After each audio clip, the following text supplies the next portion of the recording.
I like you must have a business card. Well, yes, I do. Thank you. You do?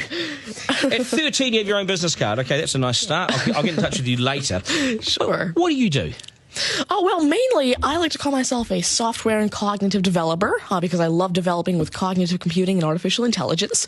I am an algorithmist. I love working with, designing, and implementing algorithms. I'm a keynote and TEDx speaker. I'm an author. I've written a book, and I'm working on another one about IBM Watson. And, of course, I'm also an IBM champion for cloud and honorary IBM cloud advisor.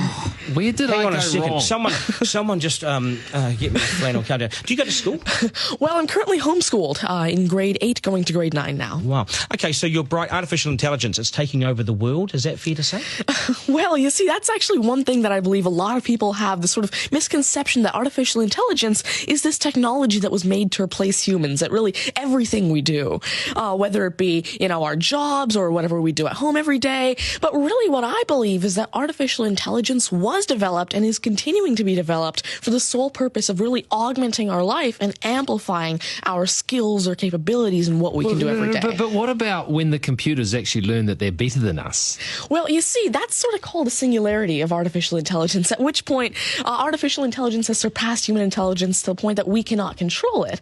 But really what I believe at this point, artificial intelligence, I won't go into the details right now since we're limited on time, but the thing is right now, artificial intelligence itself as a technology is so foolable and so primitive that either A, we won't reach that singularity point, or B, if we do, it's a very long ways off. Do you understand that, Mark? No.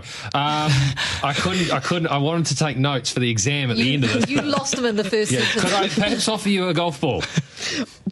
There you go. Thank you very much. You do this YouTube channel, which you teach people. What is that all about, and who is your target audience? Yeah, sure. Now, I actually have a YouTube channel called Tanmay Teaches that I've been running for around 6 years now, and it has over 144 videos and now 22,000 subscribers. And so on it, I love to teach about computing, really programming, these algorithms that I develop, machine learning especially, math, science, and especially technologies like IBM Watson. Because, of course, I like to share my knowledge because I realize that there's this lack of resources for people to learn about technologies like AI, which is why I absolutely love sharing my knowledge through, of course, these YouTube videos, the books that I'm authoring, the keynotes that I have, and really Watson comes in here in such a great way because Watson allows me... What's Watson?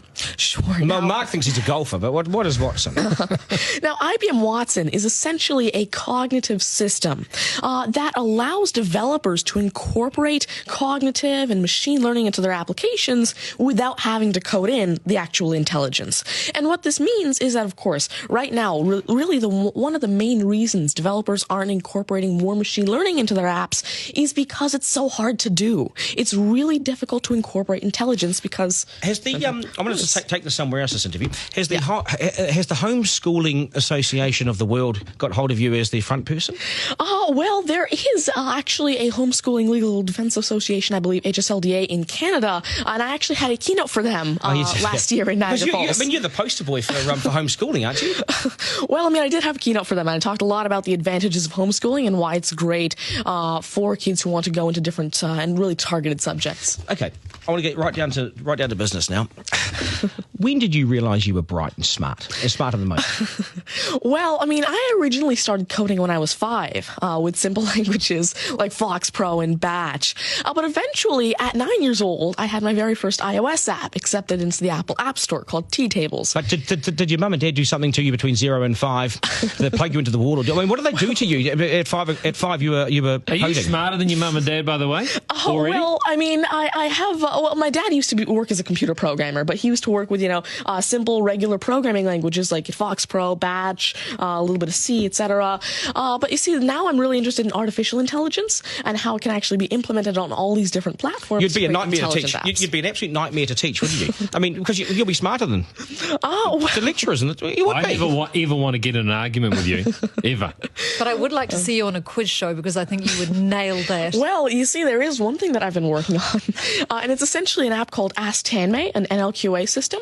And so essentially, it's a system system that can take your natural language questions and answer them for you using Watson and artificial intelligence. And actually, the original reason why I made Ask Tanmay, there's an Indian version of the Who Wants to Be a Millionaire show called KBC, which I originally wanted Ask Tanmay to play. So that actually ties in quite a bit with what I wanted to do. It's nice to see you. Do you get, because you're homeschooling, you wouldn't go to school dances and things like that, would you? School socials and things? Do you go well, I actually used to be regularly schooled until grade 6. Right. Then I became homeschooled, and so of course I still do have my This is friends still from a school. victory for public schools. Take that golf ball and bring it back to me when you've actually worked out a way in which it'll always go straight.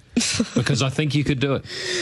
Technically, using a genetic algorithm or something. I knew there'd be an answer. Hey, it's brilliant to meet you. You're a complete inspiration. Thank you. And I hope my son was watching, a 7-year-old son. Message to Buster Garner, you got work to do, mate. Do your homework, and we got to sharpen things up. Nice to see you. Thank you very much. All the very best. Thank You're you. amazing. Thank you. You're amazing. Okay, news is next, and then we are joined by today's panel, which won't be as smart as this guy, but they'll still be good, and we will head back to the beach as well for a game of 9 and 10. So much pressure now on the contestant in 9 and 10 just to rip through it and get it right. It's coming up after 8.